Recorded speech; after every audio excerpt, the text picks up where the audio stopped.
ಜೀನಾಗಿ ಸಂಪಾದಕತ್ವದಲ್ಲಿ GMS news Sagar ಸುತ್ತದ ಆಚೆ ಈಚೆ ಶುಕ್ರವಾರದ ನ್ಯೂಸ್ ಅಪ್ಡೇಟ್ಗೆ ತಮಗೆ ಸ್ವಾಗತ. ಮುಖ್ಯಾಂಶಗಳು: ಸಾಗರದ ಬ್ರಾಹ್ಮಣ ಮಂಚಾಲಯ ಅನಧಿಕೃತ ಜಂಬಿಟ್ಟಿಗೆ ಕ್ವಾರೆ ಮೇಲೆ ತಹಶೀಲ್ದಾರ್ ದಾಳಿ. ರಾಜಧನ ವಂಚಿಸಿ ಜಂಬಿಟ್ಟಿಗೆ ಸಾಗಿಸುತ್ತಿದ್ದ ವಾಹನ ವಶಕ್ಕೆ, ಗ್ರಾಮಾಂತರ ಠಾಣೆಗೆ ದೂರು. ಕೊಪ್ಪಳ ಜಿಲ್ಲಾ ಶಿಕ್ಷಣಾಧಿಕಾರಿಯಾಗಿ ತಡೆಗಳಲ್ಲಿ ಸರ್ಕಾರಿ ಪ್ರೌಢಶಾಲೆ ಮುಖ್ಯ ಶಿಕ್ಷಕ ಯಮನೂರಪ್ಪ ವರ್ಗಾವಣೆ. ಈಗ ಸುದ್ದಿಯ ವಿವರ.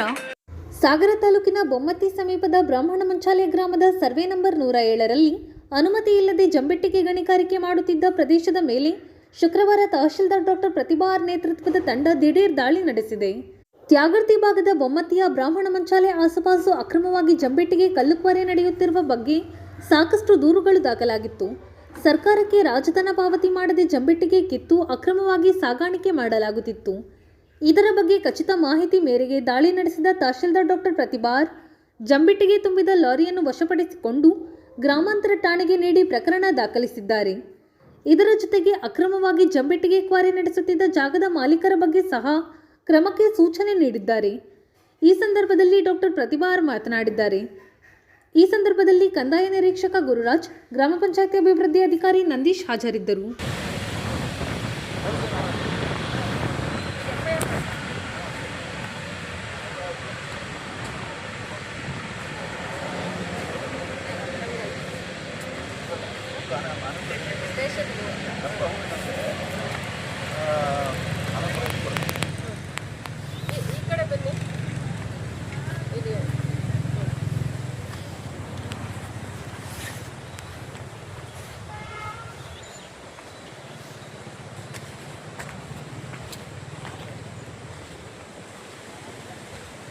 ಡ್ರೈವರ್ ಯಾರು ಬರ್ರಪ್ಪ, ಗಾಡಿ ತೊಡ್ರಿ.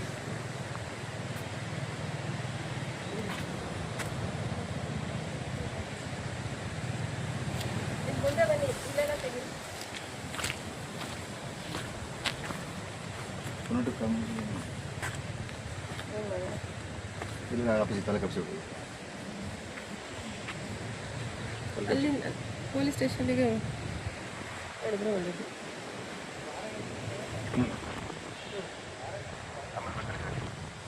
ತಹಶೀಲ್ದಾರ್ ಸಾಗರ ತಾಲೂಕು. ಈ ದಿನ ತ್ಯಾಗರ್ತಿ ಭಾಗದ ಮಳ್ಳ ಅನ್ನೋ ಪ್ರದೇಶದಲ್ಲಿ ನಾವು ಅಕ್ರಮವಾಗಿ ಜಂಬಿಟ್ಟಿಗೆಯನ್ನ ತುಂಬಿಕೊಂಡು ಸಾಗಿಸ್ತಾ ಇದ್ದುದನ್ನ ನಾವು ದಾಳಿ ಮಾಡಿದ್ದೀವಿ. ಇಲ್ಲಿ ಈ ಪ್ರದೇಶದಲ್ಲಿ ಬಹಳ ಹಿಂದಿನಿಂದಲೂ ಕೂಡ ಇಲ್ಲಿ ನೀವು ಕಾಣಬಹುದು, ಬಹಳ ಹಿಂದೆ ಕೂಡ ಇಲ್ಲಿ ಬಹಳ ತಗ್ಗು ಪ್ರದೇಶದಿಂದ ಇದೆ. ಇಲ್ಲಿ ಬಹಳ ಹಿಂದಿನಿಂದ ಕೂಡ ನಮಗೆ ತೆಗೆದಿರುವಂಥದ್ದು ಕಂಡು ಬರ್ತಾ ಇದೆ.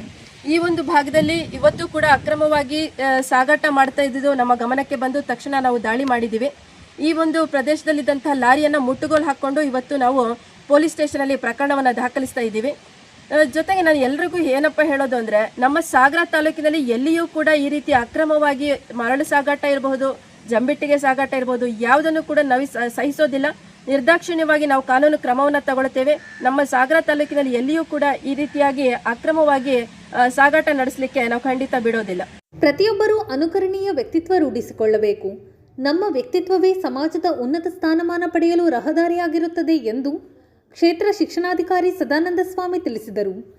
ಸಾಗರದ ಕ್ಷೇತ್ರ ಶಿಕ್ಷಣಾಧಿಕಾರಿಗಳ ಕಚೇರಿ ಸಭಾಂಗಣದಲ್ಲಿ ಗುರುವಾರ ಕೊಪ್ಪಳ ಜಿಲ್ಲಾ ಶಿಕ್ಷಣಾಧಿಕಾರಿಯಾಗಿ ಪದೋನ್ನತಿ ಹೊಂದಿದ ಕಾನ್ಲಿ ಸರ್ಕಾರಿ ಪ್ರೌಢಶಾಲೆ ಮುಖ್ಯ ಶಿಕ್ಷಕ ಯಮನೂರಪ್ಪ ಕಾಯಣ್ಣ ಅವರಿಗೆ ವಿವಿಧ ಶಿಕ್ಷಕ ಸಂಘಟನೆ ಮೂಲಕ ನೀಡಲಾದ ಸನ್ಮಾನ ಕಾರ್ಯಕ್ರಮದಲ್ಲಿ ಪಾಲ್ಗೊಂಡು ಅವರು ಮಾತನಾಡುತ್ತಿದ್ದರು. ಅಭಿನಂದನೆ ಸ್ವೀಕರಿಸಿ ಯಮನೂರಪ್ಪ ಕಾಯಣ್ಣ ಮಾತನಾಡಿದರು. ಅಕ್ಷರ ದಾಸೋಹ ಸಹಾಯಕ ನಿರ್ದೇಶಕ ಭೂಮೇಶ್, ಪ್ರಾಥಮಿಕ ಶಾಲಾ ಶಿಕ್ಷಕರ ಸಂಘದ ಅಧ್ಯಕ್ಷ ಮಾಲ್ತೇಶಪ್ಪ, ಪ್ರೌಢಶಾಲಾ ಶಿಕ್ಷಕರ ಸಂಘದ ಅಧ್ಯಕ್ಷ ಲಕ್ಷ್ಮಣ ಆರ್ ನಾಯ್ಕ್, ಪ್ರಮುಖರಾದ ಮಹಾಬಲೇಶ್ವರ್, ದತ್ತಾತ್ರೇಯ ಭಟ್, ಗಜೇಂದ್ರ, ಉಮೇಶ್, ಡಾಕ್ಟರ್ ಅನ್ನಪೂರ್ಣ, ವೇಟಿಸ್ವಾಮಿ ಇನ್ನಿತರರು ಹಾಜರಿದ್ದರು. ಮೃದು ಸ್ವಭಾವಿಗಳು ಅವರೇ ಹೇಳ್ಕೊಂಡಂತೆ ತುಂಬಾ ಕಡುಬಾಡದಂತ ಕುಟುಂಬ ಅಂತ. ಯಾರು ತುಂಬಾ ಕಷ್ಟಪಟ್ಟು ಮೇಲ್ ಬಂದಿರ್ತಾರೆ, ಅವರು ತಾವು ದಾಡಿ ಬಂದಂತಹ ದಾರಿಯನ್ನ ಯಾವತ್ತೂ ಮರೆಯೋದಿಲ್ಲ ಅಂತೇಳಿ ಕೆಲವೊಬ್ರು ಇರ್ತಾರೆ. ಆದ್ರೆ ಅದಕ್ಕೆ ಇವರು ಅನ್ವಯ ಆಗೋದಿಲ್ಲ. ಯಾಕಂದ್ರೆ ಒಬ್ಬ ವ್ಯಕ್ತಿ ಒಂದು ಉನ್ನತವಾದಂತಹ ಹುದ್ದೆಗೆ ಬಂದ ಮೇಲೆ ತಾನು ಹೆಂಗೆ ಹಿಂದಿದ್ದೆ ಅನ್ನೋದನ್ನ ಮಾಡ್ಕೊಳ್ತಾರೆ. ಅದು ಅವರೇ ಹೇಳ್ಕೊಂಡಂಗೆ ತುಂಬಾ ಬಡತನದ ಕುಟುಂಬದಲ್ಲಿ ಬಂದವರು. 16 ವರ್ಷಗಳ ಕಾಲ ಇಲ್ಲಿ ಕೆಲಸ ಮಾಡಿದ್ರು ಸಹ ತಮ್ಮ ಸೌಮ್ಯ ಸ್ವಭಾವವನ್ನ, ಕಾರ್ಯತತ್ಪರತೆಯನ್ನ ಎಂದು ಮರೆಯದಂತವರು. ಎಮ್ಮನವರಪ್ಪ ಅಂದ್ರೆ ಅವರೆಲ್ಲ ಹೇಳ್ತಾರು, ಹೆಡ್ ಮಾಸ್ಟರ್ ಎಲ್ಲ ಹೇಳಿದಂಗೆ ನಡೆದಾಡುವ KCS ಅವರು. ಅಪಾರವಾದಂತಹ ಜ್ಞಾನ ಇತ್ತು. ನಮ್ಗೇನೇ ಸಮಸ್ಯೆ ಇದ್ರು, ನಮ್ಗೇನೇ ಡೌಟ್ಸ್ಗಳಿದ್ರು ನಾವು ನೇರವಾಗಿ ಎಮ್ಮನವರನ್ನ ಕೇಳ್ತಿದ್ರು, ನಮ್ಮ ಸಮಸ್ಯೆಗಳಿಗೆಲ್ಲ ಪರಿಹಾರ ಸಿಗ್ತಿತ್ತು. ಖಂಡಿತ ಹೌದು, ಅಪಾರವಾದಂತಹ ಜ್ಞಾನಿ. ಆದ್ರೆ ಎಂದು ತೋರಿಸ್ಕೊಳ್ಳಿಲ್ಲ ಅಂತ ಅನ್ಕೊಂಡಿದ್ವಿ. ತನ್ನಲ್ಲಿ ವಿದ್ವತ್ತಿದೆ, ತಾನು ಬುದ್ಧಿವಂತಿದೆ ಅಂತೇಳಿ ತೋರಿಸ್ಕೊಳ್ಳಿಲ್ಲ ಅಂತ. ಜೊತೆಗೆ ಲಕ್ಷ್ಮಣ್ ಅವರು ಜೊತೆಗೆ ಕೆಲಸ ಮಾಡಿದ್ದಾರೆ. ಬೆಳಗಿಂದ ಸಂಜೆವರೆಗೂ ಶಾಲೆಯ ಜೊತೆಗೆ ಕೆಲಸ ಮಾಡಿದಾಗ ಹೇಳಿದ್ದಾರೆ ಅವರು, ಯಾವುದೇ ಕೆಲಸ ಮಾಡ್ಲಿಕ್ಕೂ ಹಿಂಜರಿತಿರ್ಲಿಲ್ಲ ಅಂತೇಳಿ. ನಾನು ಹೆಡ್ ಮಾಸ್ಟ್ರು, ನಾನೇ ಮಾಡ್ಲಿ ಅನ್ನುವಂತಹ ಅಹಮ್ಮು ಅವ್ರ ಜೊತೆಗೆ ಎಂದೂ ಇರಲಿಲ್ಲ ಅಂತೇಳಿ. ಜೊತೆಗೆ ಇನ್ನೊಂದು ವ್ಯಕ್ತಿ ಮತ್ತು ವ್ಯಕ್ತಿತ್ವ.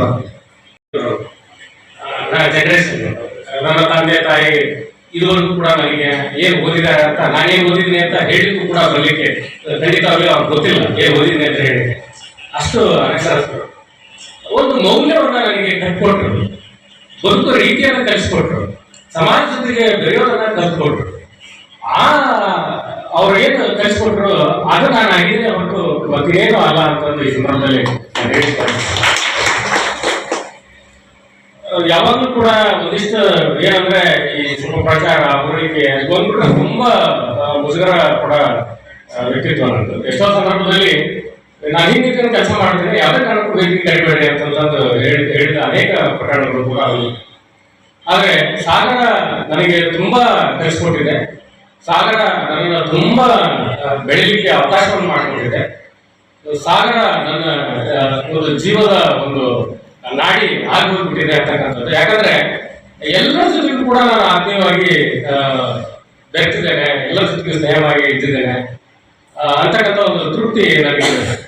ನಮ್ಮಲ್ಲಿ ಮೂರ್ತಿ ಸರ್ ಬಂದಾಗ ಒಂದು ಅರ್ಥ ಆಯ್ತು, ಅವರು ಒಬ್ಬರಿಗೆ ವಾಪಸ್ ಹೋದ್ರು, ಆಗಲ್ಲ ಅಂತ ಅನ್ಕೊಂಡ್ಬಿಟ್ರೆ. ಸರ್ ನೀವು ಹೈಸ್ಕೂಲ್ ಕೊಡ್ತಾರಲ್ಲ ಯಾಕೆ ಅಂತ ಏನಿಲ್ಲ ಸರ್, ಅವರೊಟ್ಟಿಗೆ ನನಗೆ ಅರಿವಿದೆ ಏನಂತ ಬಂದ್ರೆ, ನನಗೆ ಇಲ್ಲೂ ಕೂಡ ನೆನಪಿದೆ, ನನ್ನ ಕ್ಲಾಸ್ಮೇಟ್ ನನಗಿಂತಲೂ ಕೂಡ ಹೆಚ್ಚಿಗೆ ಮಾರ್ಕ್ಸ್ ತೆಗೆದಂತವ್ರು ಈಗಲೂ ಕೂಡ ಪ್ರೈವೇಟ್ ಸ್ಕೂಲ್ ಟೀಚರ್ ನಾನು.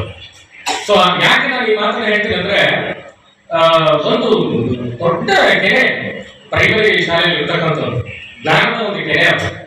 ಸೊ ಆರಂಭದಲ್ಲೇ ಒಂದು ವೃತ್ತಿ ಅವಕಾಶ ಸಿಕ್ತು ಅಂತಂದು ಅವರು ಪ್ರಾಥಮಿಕ ಶಾಲೆ ಶಿಕ್ಷಕರಾಗಿ ಅವರು ವೃತ್ತಿಯನ್ನ ಆಯ್ಕೆ ಮಾಡ್ಕೊಂಡ್ರು. ಸೊ ಎಲ್ಲೋ ಒಂದ್ ಕಡೆಗೆ ಅದು ಬೇಡ, ಸಿಗಲಿಲ್ಲ, ಇನ್ನೊಂದು ಕಾರಣಕ್ಕೋಸ್ಕರವಾಗಿ ಮುಂದೆ ಉನ್ನತ ವ್ಯಾಸಂಗ ಮಾಡಿ ಮುಂದೆ ಇರ್ತಕ್ಕಂಥ ನಮ್ಮ ಶಿಕ್ಷಕ ವರ್ಗದವರಾಗಿಲ್ಲ.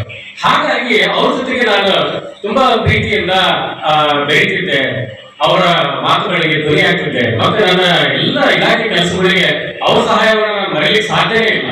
ಯಾಕಂದ್ರೆ ಸುಮಾರು ಒಂದು 15 ವರ್ಷಗಳ ಕಾಲ ಜೂನಿಯರ್ ಕಾಲೇಜಲ್ಲಿ ನಡೆದಿರ್ತಕ್ಕಂಥ ಅನೇಕ ಪರೀಕ್ಷೆಗಳಿಗೆ ನನಗೆ ಹೇಳ್ಕೊಟ್ಟಂತವ್ರು ನಮ್ಮ ಪ್ರಾಥಮಿಕ ಶಾಲಾ ಶಿಕ್ಷಕರು. ನಾನು ಯಶಸ್ವಿಯಾಗಿ ಮಾಡಿದ್ದೇನೆ. ಕೊರೋನಾ ಸಂದರ್ಭದಲ್ಲಿ ಆ ಪರೀಕ್ಷೆಗಳನ್ನ ಜೂನಿಯರ್ ಕಾಲೇಜಿನಲ್ಲಿ 600-700 ಮಕ್ಕಳುಗಳನ್ನ ಆ ಡಿಸ್ಟ್ರಿಕ್ಟ್ಗೆ ಅವ್ರ ಸಹಕಾರ ಇದ್ರೆ ನಮ್ಮ ಮೇಲೆ ಮಾಡ್ಲಿಕ್ಕೆ ಸಾಧ್ಯನೇ ಆಗ್ತಾ ಇರಲಿಲ್ಲ ಅಂತಕ್ಕಂಥದ್ದು. ಹಾಗಾಗಿ ಯಾವಾಗಲೂ ಕೂಡ ಅಷ್ಟೇ ನಾನು ಪ್ರಾಥಮಿಕ ಶಾಲಾ ಶಿಕ್ಷಕರ ಜೊತೆಗೆ ತುಂಬಾ ಪ್ರೀತಿ ವಿಶ್ವಾಸದಿಂದ. ಆಕ್ಚುಲಿ ಈ ಕಾರ್ಯಕ್ರಮದ ಬಗ್ಗೆ ನಾನು ಎಲ್ಲೂ ಕೂಡ ಹೇಳಿಲ್ಲ, ಯಾರು ಕೂಡ ಕರೀಲಿಲ್ಲ. ಇವಾಗ ನನ್ನ ಸ್ಟೇಟಸ್ ಕೂಡ ಹಾಕಿದ್ರು ಕೂಡ ರಾಶಿ ಜನ ಮಾಡೋದು ಅದನ್ನು ಕೂಡ ಮಾಡಿಲ್ಲ ನಾನು. ಯಾಕಂತಂದ್ರೆ ಎಲ್ಲೋ ಒಂದ್ ಕಡೆಗೆ ತುಂಬಾ ಜನ ಬಂತಂದ್ರೆ ನನಗೂ ಕೂಡ ಅಷ್ಟೇ ತುಂಬಾ ಹರ್ಟ್ ಆಗುತ್ತೆ. ಯಾಕಂದ್ರೆ ನಾನು ಖುಷಿಯಿಂದ ಹೋಗ್ಬೇಕಾಗಿರ್ತಕ್ಕಂಥ ಆ ಕ್ಷಣದಲ್ಲಿ ನಾನು ಬಂದ ಸಂದರ್ಭದಲ್ಲಿ ನಾಗರಾಜ್ ಸರ್ ಬಿಲ್ವ ಆಗಿರ್ಬೋದು, ಅವರ ಕೆಲವೊಂದು ಆದರ್ಶಗಳನ್ನ ನಾವು ರೂಢಿಸ್ಕೊಳ್ಳಿಕ್ಕೆ ಸಾಧ್ಯ ಆಯಿತು. ಅವರ ಮಾರ್ಗದರ್ಶನ ಅಂತಕ್ಕಂಥದ್ದು ಕೆಲವೊಂದು ಸಂದರ್ಭದಲ್ಲಿ ಅವರೊಟ್ಟಿಗೆ ಹೋದ ಸಂದರ್ಭದಲ್ಲಿ చాలా ಸಂದರ್ಶನಗಳಾಗಿರ್ಬೋದು, ಪರೀಕ್ಷೆಗಳಾಗಿರ್ಬೋದು, ಅನೇಕ ವಿಷಯಗಳನ್ನ ಕಲಿಸಿರ್ತಕ್ಕಂಥದ್ದು ಈ ಸಂದರ್ಭದಲ್ಲಿ ಕಲಿಸ್ಕೊಳ್ತಾರೆ. ಮತ್ತೆ ತಾಳ್ಮೆಯ ಮೂರ್ತಿ ನಮ್ಮ ಟಿ ಲಿಂಗಾಪುರ ಅವರಿದ್ದಂಥ ಸಂದರ್ಭದಲ್ಲಿ ನನಗೆ KS ಆಗಿತ್ತು, ಏನು ಹೊರಡ್ಲಿಕ್ಕೆ ಆದೇಶ ಕೂಡ ಆಗಿತ್ತು. ನಾನು ಕೂಡ ರಿಲೀವ್ ಆಗ್ಲಿಕ್ಕೆ ಇಲ್ಲಿಂದ ಒಪ್ಪಿಗೆ ಅನುಮತಿ ತಗೊಂಡು ಅದನ್ನ DDP ಫಾರ್ವರ್ಡ್ ಮಾಡ್ಕೊಂಡು DDP ಕೂಡ ಅನುಮತಿ ಸಿಕ್ತು. ನಾಳೆ ಭವಿಷ್ಯರಾತ್ರ ಹೋಗಿ ರಿಲೀವ್ ಆಗಿ ಜಾಯಿನ್ ಆಗ್ಬೇಕು. ಆ ಸಂದರ್ಭದಲ್ಲಿ ನನ್ನ ಮನಸ್ಸು ಬದಲಾಗಿಬಿಡ್ತು. ಯಾಕಂದ್ರೆ ಎಲ್ಲೋ ಒಂದ್ ಕಡೆಗೆ ನಾನು ತುಂಬಾ ಇಷ್ಟಪಟ್ಟು ಆಯ್ಕೆ ಮಾಡ್ಕೊಂಡಂತ ವೃತ್ತಿ ಇದು ಶಿಕ್ಷಕ ವೃತ್ತಿ. ಯಾಕಂದ್ರೆ ಎಷ್ಟು ಜನ ಮಕ್ಕಳ ವ್ಯಕ್ತಿತ್ವವನ್ನ ರೂಪಿಸ್ಲಿಕ್ಕೆ ಅಂತಕ್ಕಂಥ ಒಂದು ಅವಕಾಶ ಇದೆ. ಅದು ಎಲ್ಲೂ ಕೂಡ ಸಿಗಲ್ಲ. ಮತ್ತೆ ನನಗೆ ಯಾವಾಗಲೂ ಕೂಡ ಹಣ ಆಯ್ತು ಅಥವಾ ಅಧಿಕಾರ ಆಯ್ತು ಇದ್ರ ಬಗ್ಗೆ ಯಾವ ವ್ಯಾಮೋಹ ಕೂಡ ಇಲ್ಲ. ಹೇಳೋಷ್ಟು ಕೂಡ ನನಗೆ ಬೇಡ. ಇವರು ಕೂಡ ನಾವು ಸೈಕಲ್ ಕೂಡ ಮಾಡಿಲ್ಲ ಇಷ್ಟು ವರ್ಷದ ಸೇವೆಯಲ್ಲಿ ಕೂಡ. ಸೊ ಅಂದ್ರೆ ಆ ಥರದ ಒಂದು ವ್ಯಾಮೋಹ ಇರಲಿಲ್ಲ. ಪುಟ್ಟ ಮಕ್ಕಳ ಜೊತೆ ಬೆರೀಬೇಕು, ಅವ್ರ ವ್ಯಕ್ತಿತ್ವವನ್ನು ರೂಪಿಸಲಿಕ್ಕೆ ನಾವು ಏನಾದರೂ ಒಂದಿಷ್ಟು ಪ್ರಯತ್ನ ಮಾಡಬೇಕು ಅನ್ನೋಂಥ ಒಂದು ಪ್ಯಾಷನ್ ಇತ್ತು ಈ ವೃತ್ತಿ ಬಗ್ಗೆ. ಹಾಗಾಗಿ ಆ ಸಂದರ್ಭದಲ್ಲಿ ನಾನು ಇದೇ ಇಲಾಖೆಯಲ್ಲಿ ಉಳ್ಕೊಳ್ಳಿಕ್ಕೆ ಪ್ರಯತ್ನ ಮಾಡಿದೆ. ಈಗ ಆಲ್ರೆಡಿ ಸ್ಲೈಡ್ ಎಲ್ಲ ಅನ್ಸ್ಕೊಂಡಾಗೆ ನನ್ನ ಬ್ಯಾಟ್ಸ್ಮೆಂಟ್ಸ್ ದಾವಣಗೆರೆ ಜೆಡಿ, ನನ್ನ ಬ್ಯಾಟ್ಸ್ಮೆಂಟ್ ಬೆಳಗಾವಿ ಜೆಡಿ, ನನ್ನ ಬ್ಯಾಟ್ಸ್ಮೆಂಟ್ ಅವರೆಲ್ಲರೂ ಕೂಡ ಈಗಲೂ ಕೂಡ ಅವ್ರು ಫೋನ್ ಮಾಡಿದಾಗ ಅದನ್ನ ಹೇಳ್ತಾರೆ. ಅವರು ಈಗ ನೆಮ್ಮದಿಯನ್ನು ಬಯಸ್ಕೊಂಡ್ರಿ, ನಾವು ಅಧಿಕಾರವನ್ನ ಬಯಸ್ಕೊಂಡ್ವಿ, ಈ ಹಂತದಲ್ಲಿ ನಮ್ಗೆ ನೆಮ್ಮದಿ ಇಲ್ಲ, ನಾವು ಈ ಇದರಲ್ಲಿ ಇದ್ದೀವಿ, ಅದ್ರಲ್ಲಿ ತುಂಬಾ ನೆಮ್ಮದಿಯಾಗಿದೆ ಅಂತ ಶಾಲೆಯ ಕೆಲವು ಚಿತ್ರಗಳನ್ನ ಹಾಕಿದಾಗ ತುಂಬಾ ಅವರು ಖುಷಿ ಪಡ್ತಾರೆ. ಒಳ್ಳೆಯ ಕ್ಷೇತ್ರವನ್ನ ನೀವು ಆಯ್ಕೆ ಮಾಡ್ಕೊಂಡ್ರಿ ಅನ್ನೋ ವಿಷಯ. ಸೊ ಹಾಗಾಗಿ ಈ ಸಂದರ್ಭದಲ್ಲಿ ಅವರೆಲ್ಲರನ್ನು ಕೂಡ ನಾನು ಸ್ಮರಿಸಿಕೊಳ್ಳೇಬೇಕು. ನನಗೆ ಸಹಕರಿಸಿದಂತ ಎಲ್ಲ ನೀವು ಮೇಡಮ್. ಇದು ಶುಕ್ರವಾರದ ಸಮಗ್ರ ಸುದ್ದಿ. ನಿರಂತರ ಸುದ್ದಿಗಾಗಿ ನೋಡ್ತಾ ಇರಿ GNS ನ್ಯೂಸ್. ನಮಸ್ಕಾರ.